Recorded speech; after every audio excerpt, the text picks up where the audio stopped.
Eu começo o programa de hoje falando do mercado do leite. Os números são do Centro de Estudos Avançados em Economia Aplicada, que é da Exalc-USP, e apontam que o preço médio mensal do leite cru captado por laticínios no Brasil registrou uma queda de 9,08% no mês de setembro. Ou seja, o litro do leite, na média Brasil, foi para R$ 2,05.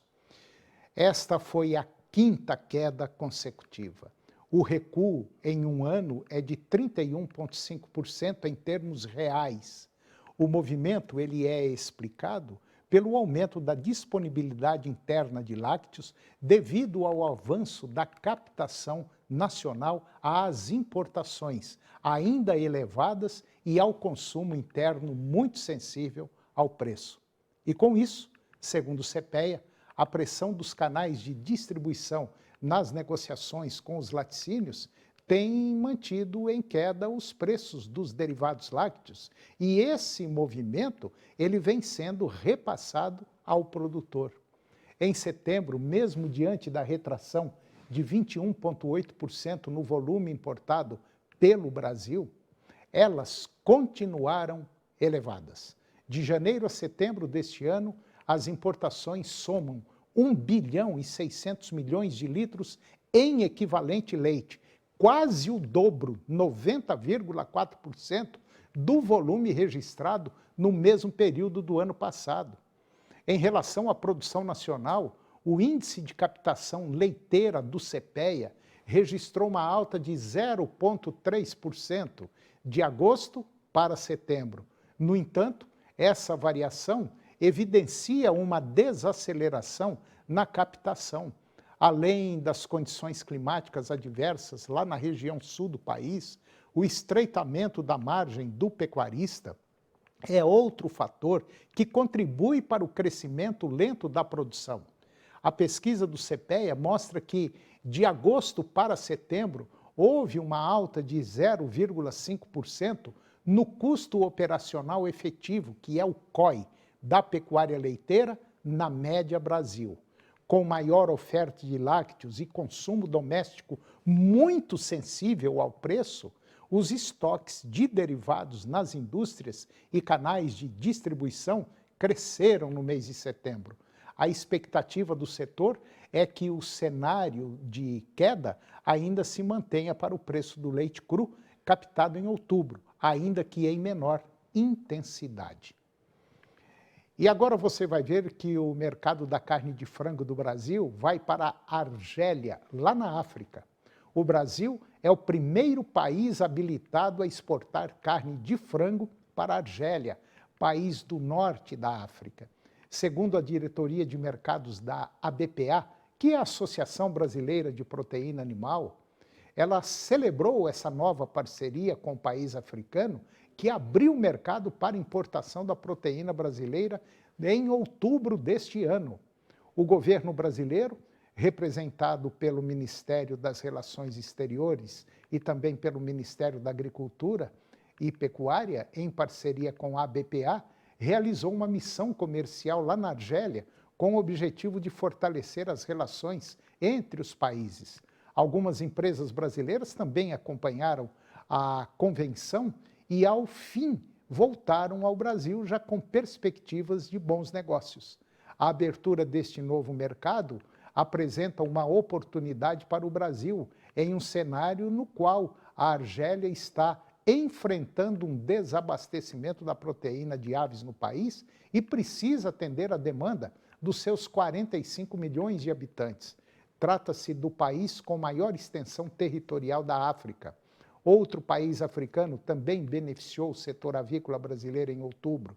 O Egito, ele suspendeu as tarifas de importação de carne de frango por 6 meses, criando uma oportunidade para o Brasil aumentar o nível de exportação da proteína para aquela região. A carne de frango brasileiro representa 90% da importação da proteína pelo Egito, que está entre os 20 maiores importadores do produto do Brasil. De janeiro a setembro deste ano, o país africano já importou 50 mil toneladas da proteína. E agora você vai ver que a produção da pecuária ela é fundamental para a garantia de empregos e geração de divisas ao nosso país. E quando se fala em pecuária, nós estamos nos referindo à produção de carnes de aves, suínos, bovinos, ovos, leite e outras carnes. A pecuária, um dos setores mais importantes do agronegócio brasileiro, desempenha um papel crucial no desenvolvimento econômico e social aqui do nosso país. No ano passado, segundo o IBGE, o Brasil contava com mais de 1,5 bilhão de cabeças de aves, sendo que os galináceos lideravam o cenário, seguidos de bovinos e suínos com mais de 44 milhões de cabeças. Mas a contribuição da pecuária vai muito além dos números econômicos. A produção de carne suína, leite, ovos e seus derivados cria uma extensa cadeia produtiva, gerando empregos diretos e indiretos em várias regiões do país. É um setor que desempenha um papel fundamental na economia brasileira, sustentando famílias e comunidades em todo o território nacional. Além disso, a pecuária é uma importante fonte de exportação, levando produtos brasileiros para diversos mercados internacionais. E a China destaca-se como principal destino de cargas para o setor de aves e suínos, o que impulsiona as exportações brasileiras e contribui para o superávit da balança comercial. A produção e comercialização de carne de frango, suína e outros produtos pecuários geram bilhões de dólares anualmente em exportações. A pecuária brasileira está se destacando em iniciativas que buscam uma produção mais responsável e amigável ao meio ambiente. A adoção de tecnologias de ponta e a busca por eficiência são os pilares dessa grande transformação. E agora vamos falar da Receita Federal, que lançou uma novidade com foco no setor produtivo de grãos. A Receita Federal do Brasil, ela lançou agora, no mês de outubro, a Operação Declara Grão 2023, uma iniciativa para notificar e orientar os contribuintes com foco especial nos produtores rurais a regularizar as suas situações fiscais. E teve início agora, como nós falamos, em outubro, em todo o país. E a operação segue um período de testes realizado lá no Rio Grande do Sul. Neste ano, a operação concentra a sua atenção nas divergências provenientes de contratos de parceria e arrendamento. A Receita Federal identificou irregularidades nas declarações de produtores rurais que autodeclaram parcerias, quando, na verdade, os contratos configuram arrendamentos.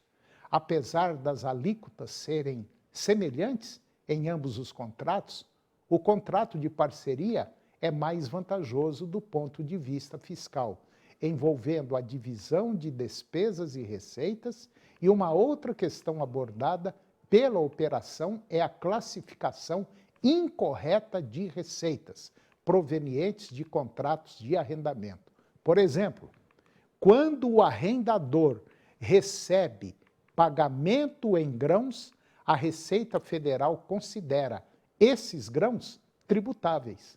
Muitos produtores rurais, por sua vez, não declaram essas operações como tributáveis. E agora vamos comentar de mais um país comprador da proteína brasileira.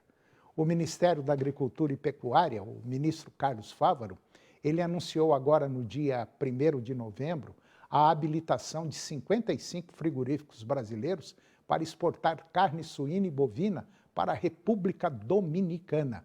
Esta é uma notícia extraordinária para iniciar o mês de novembro e é uma grande conquista e uma oportunidade significativa para aumentar as nossas exportações de carne suína e bovina. Essa nova habilitação, ela vai contribuir para a geração de empregos no Brasil e o bem-estar dos brasileiros, declarou o ministro. Ele ressaltou ainda que essas realizações são frutos do trabalho do atual presidente da República nas relações internacionais bem-sucedidas que o país vem construindo desde o início deste ano. As plantas frigoríficas habilitadas estão localizadas nos estados de Santa Catarina, Paraná, Rio Grande do Sul, Acre e Rondônia. E todos esses estados foram reconhecidos internacionalmente como áreas livres de febre aftosa sem necessidade de vacinação pela Organização Mundial de Saúde.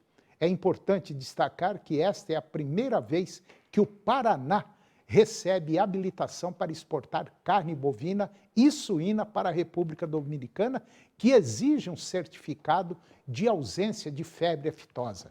A República Dominicana é um mercado relevante que importa cerca de 120 toneladas de proteínas animais por ano, e essa habilitação representa uma importante abertura para o Brasil.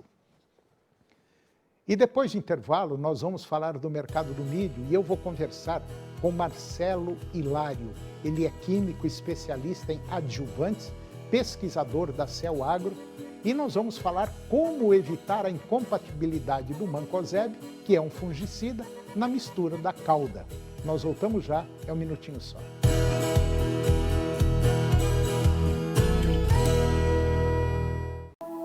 Canal TV Agro. Apoio Planalto Máquinas Agrícolas Revendedor Valtra. Goiânia, Jussara, Itumbiara e Porangatu. Estância Bahia Leilões. Estância Bahia a serviço da pecuária brasileira. Europoços Artesianos. Poços com até 800 metros de profundidade. Nutroeste Nutrição Animal. Tecnologia de resultados a serviço do pecuarista. Volumoso X-Gold Pasto. Pastagens com raízes profundas. Canal TV Agro, o canal do agronegócio.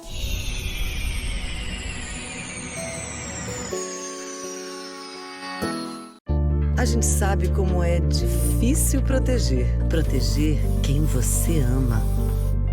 O que você ama. Tirar de perto da sua casa, da sua família, aquilo que você não quer perto, nem de longe. Nessas horas é bom ter com quem contar. E é por isso que a gente está aqui há 20 anos. Querdrim 20 anos. Com você para proteger.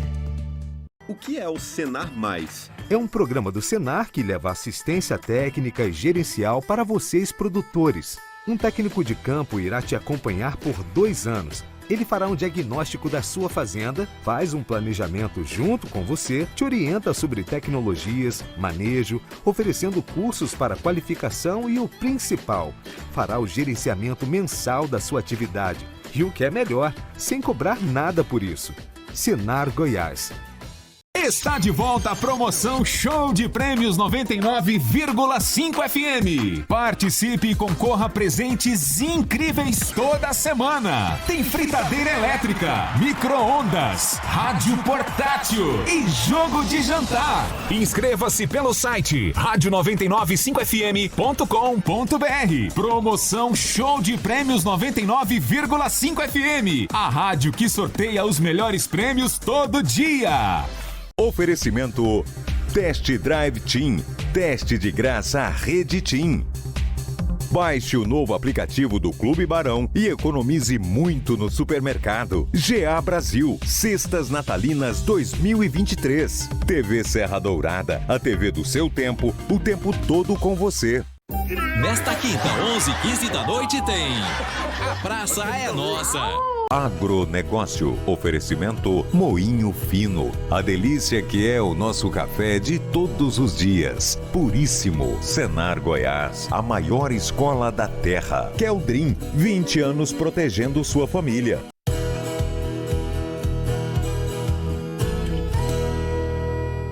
Nós estamos de volta e agora nós vamos comentar do mercado do milho. Com os agricultores mais afastados dos negócios, a liquidez no mercado do milho segue reduzida e os preços andam de lado, onde o cereal foi comercializado, por exemplo, na semana passada, na casa aí de R$ 60,00 em Campinas, no estado de São Paulo, que é a região que baliza o preço do milho, após o dólar americano voltar a perder referência dos R$ 5,00. E com a desvalorização das cotações lá em Chicago, os preços do milho terminaram a semana no campo negativo na B3, na Bolsa. O contrato para este mês, novembro, variou 0,7% negativo e fechou o pregão regular do dia 1º agora de novembro, cotado em R$ 60,14 a saca. Já na Bolsa de Chicago, as quedas próximas a 1% foram registradas para o mercado futuro do milho ao longo da última semana. O mercado segue pressionado para baixo, com a colheita da safra norte-americana estimada acima de 380 milhões de toneladas, entrando basicamente na sua reta final. O contrato para dezembro desvalorizou 1,05% e finalizou a sessão do dia 2, cotado lá em Chicago a R$ 4,70 por bushel. Esse valor de R$ 4,70 por bushel representa 11,1 dólar a saca, ou R$ 55,50 uma saca com 60 quilos. E agora eu vou conversar com Marcelo Hilário. O Marcelo, ele é especialista em adjuvantes, ele é pesquisador da Cel Agro e nós vamos falar de um tema interessante, como evitar a incompatibilidade do mancozeb, que é um fungicida, na mistura de uma determinada cauda. Marcelo Hilário, muito bom dia, muito obrigado mais uma vez pela sua presença aqui no nosso programa, para a gente falar de um tema interessante. Está tudo bem, Marcelo? Tudo bem, Antônio, bom dia. Bom dia a todos que nos assistem nesse momento também. Marcelo, de maneira geral, mistura-se uma série de produtos para combater uma série de doenças ou pragas, algum problema na lavoura. A primeira pergunta é o seguinte: de maneira geral, o produtor faz exatamente o que manda a bula? Porque qualidade da água, limpeza do tanque, a quantidade do produto, enfim. Não, tá bom, não precisa muito não, vamos pegar água lá no córrego, ou então pega água de um poço artesiano ou semi-artesiano. Como é que é essa situação? Vamos lá, Antônio. Eu diria para você que existe um pouco de tudo no campo, né, em todo o nosso país, não é uma determinada região, em todo o nosso país.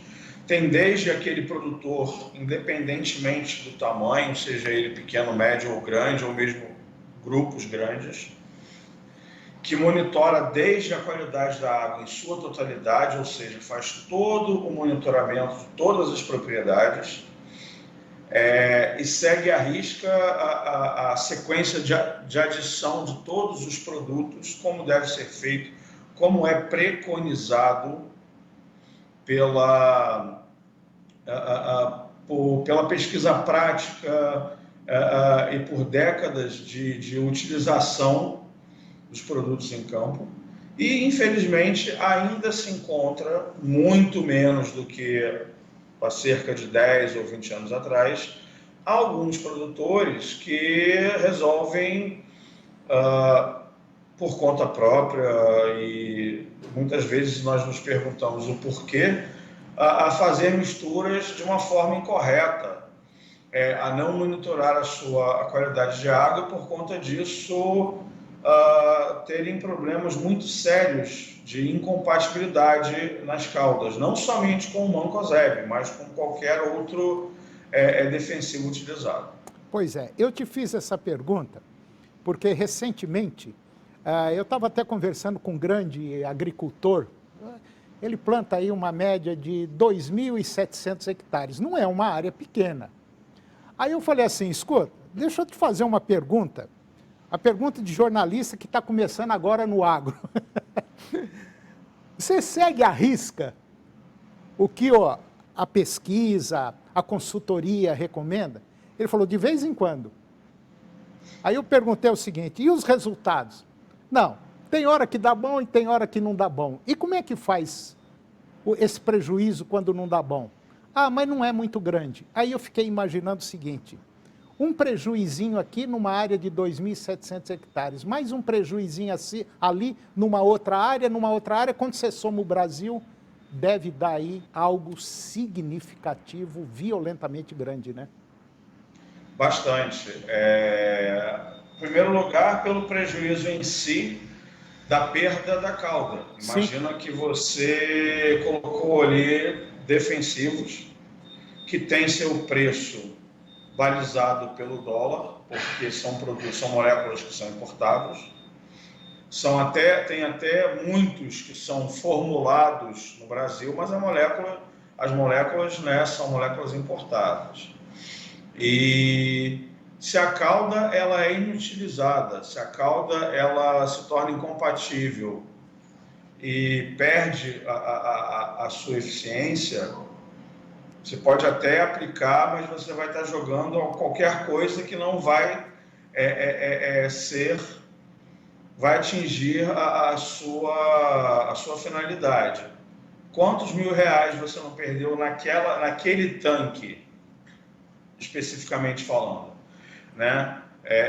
E se você aplicou, muitas vezes a cauda, você não seguiu a recomendação, a cauda visualmente ela não talhou, como se diz no campo, ela não ficou incompatível, mas ali por dentro, ainda que em solução, aconteceram algumas reações antagônicas, algo que visualmente a gente não consegue perceber, né? Muitas vezes uma mistura de dois produtos que não deveriam estar juntos, você aplica um, cancela o efeito do outro, chega ao final da lavoura, você não atinge o objetivo, você perdeu aquela área inteira em que você aplicou.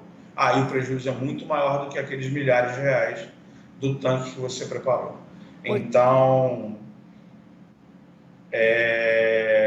a gente sabe aí de alguns casos, né, até de clientes nossos, em que a gente entrou exatamente depois de alguns problemas ocorridos, a gente está falando de milhões de reais. E não é pouco não, é muita coisa. Agora, no caso, para evitar essa incompatibilidade, principalmente do mancozeb, que é um fungicida, que é largamente utilizado na mistura de uma cauda, né? Como é que o produtor tem que fazer? Bom, em primeiro lugar, o produtor ele tem que seguir a recomendação. Existe uma ordem de adição de cada um dos tipos de produto que são utilizados. Se aquele produto ele é um sólido, se ele é líquido, se ele é base óleo, se ele é base água, se ele é uma solução, se ele é uma emulsão. Existe uma receita, essa receita é amplamente divulgada. Todo mundo deveria ter na sua área lá de preparo de calda um papel com isso escrito bem grande para o preparador de calda, para o caldeiro conseguir ver todo dia aquilo ali. No caso específico do mancozeb, a gente sabe que é uma molécula maravilhosa de se trabalhar pelo efeito que ela proporciona, pelo resultado que ela atinge, mas é uma molécula melindrosa quando a gente fala de calda. Então é necessário cuidado em dobro, água suficiente e utilizar produtos que sejam capazes de compatibilizar, garantir que o mancozeb não cause problemas de incompatibilidade. O principal deles é que o mancozeb, assim que a calda ela fica pronta, dependendo dos demais ingredientes, o mancozeb ele começa a ir para o fundo do tanque. E aí a gente tem histórico de produtores que, né, a famosa de um dia para o outro, o cara foi preparar uma calda, aí o tempo fechou, começou a chover, não, vou deixar essa calda e vou aplicar amanhã de manhã. Quando ele chegou amanhã de manhã, o mancozeb estava no fundo do tanque, virou uma camada de lama espessa, e para ele conseguir ressolubilizar aquilo ali, foi um Deus nos acuda. Então, todo cuidado é pouco, e a utilização de compatibilizantes, melhor ainda. Você tocou num ponto que eu estava doido para chegar nele, que é justamente isso aí. Vai dar uma chuvinha, não, já está tarde, vamos deixar para amanhã cedo. Esse é o ponto, um dos pontos fundamentais que uma boa parte dos produtores e talvez de quem prepara a calda não está atento ou desconhece, ou então faz de conta que não conhece e toca o barco, e aí quando você vai aplicar, você está aplicando basicamente só água. E aí o resultado não dá e a culpa é de quem quer? De quem fabrica o produto, né? Exatamente, perdão. O que acontece é o seguinte, no Brasil, conforme você começou a nossa conversa, existe a mistura de caldas, né? E se nós hoje somos a potência mundial no agro que nós somos, um dos fatores é exatamente o conhecimento adquirido, tanto teoricamente nas universidades e centros de pesquisa, como praticamente no campo, sobre mistura de caldas. Verdade. Tá? É uma complementação entre ambos. E aí o que acontece é o seguinte, nós temos um estado da arte muito desenvolvido, mas que muita gente ainda não percebeu que é necessário ter conhecimento a respeito dele, estudar a respeito. Existe de forma gratuita e pública, basta digitar aí nos sites de busca, informações sobre misturas de caldas, o que pode, o que não pode, o que deve, o que não deve ser feito em hipótese alguma, para que você consiga, ao final do dia, ter um dormir com consciência tranquila de que aquela calda que você aplicou não vai ser, não terá sido aplicada em vão. Então, assim, muitas vezes a mistura é feita sem que haja conhecimento do que está sendo feito ou aplicado. E aí o resultado é negativo. É negativo. A minha recomendação enquanto especialista em calda, especialista em adjuvante, né, na química por trás do que está ocorrendo naquele momento do preparo de caldas. Faça sempre o famoso teste de garrafa. Pegue todos os ingredientes na calda, pegue um balde ou pegue uma garrafa PET, coloque todos eles com a água na mesma proporção, na ordem de adição, agite e veja o que vai acontecer. Porque se naquela escala ali você já tiver um problema, uma incompatibilidade, você não vai deixar isso repetir, acontecer num tanque de 3.000 litros. Marcelo, eu gostei demais dessa conversa nossa, eu acho que é uma conversa muito didática. Eu acho que a gente teria que continuar essa conversa, talvez daqui mais alguns dias, já está chegando aí o plantio, está na hora.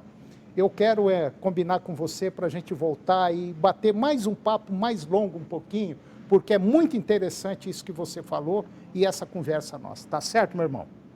Combinadíssimo. Então falou. Fico aí no aguardo do convite. Falou. Marcelo, muito obrigado, um bom dia e até a próxima. Até a próxima.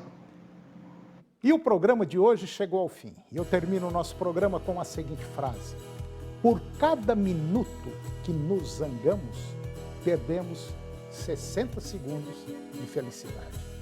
Muito obrigado pela sua companhia, que Deus os abençoe e até o próximo programa. TV Serra Dourada SBT Goiânia. Agora suas manhãs têm mais alegria na TV Serra Dourada com Silvier Alves. De segunda a sexta, às 11h15. A seguir, Primeiro Impacto Continuação.